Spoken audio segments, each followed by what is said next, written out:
नमस्ते साथीहरू, पर्खनुहोस्, पक्कै पनि यो भिडियो तपाईको सोच बदल्ने छ।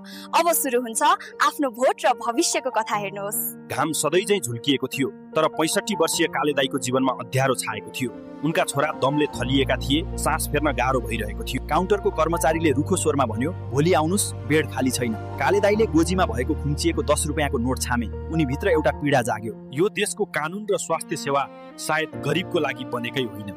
त्यही दिन बेलुका अस्पतालकै ठूलो टिभीमा एउटा समाचार बज्यो। एकजना व्यक्तिलाई हल्का छाती दुख्यो रे। समाचारमा भनिएको थियो उहाँहरूलाई तुरुन्तै थप उपचारका लागि विमान मार्फत विदेश लगिँदैछ। तिनै नेता जसले पहिले गाउँमा आएर भनेका थिए, अब कसैले उपचार नपाएर मर्नु पर्दैन, गाउँ गाउँमा अस्पताल आउनेछ। काले दाइको आँखामा आँसु भरियो।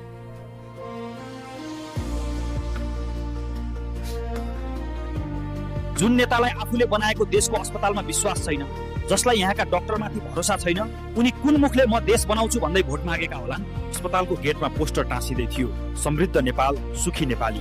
काले दाइले बिस्तारै आफ्नो छोरालाई काखमा उठाए र अस्पतालको गेट बाहिर निस्किए। उनी मनमनै एउटा कडा निर्णय गरे। अस्पताल तिम्रो लागि विदेशमा होला नेताज्यू, तर मेरो भोट अब तिम्रो लागि हुने छैन।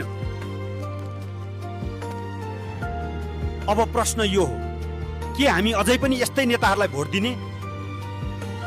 आजैबाट सोच परिवर्तन गरौँ, भोट परिवर्तन गरौँ, किनकि जबसम्म हामी बदलिँदैनौँ तबसम्म यी बुढा नेताहरूले देश बदल्ने छैनन्।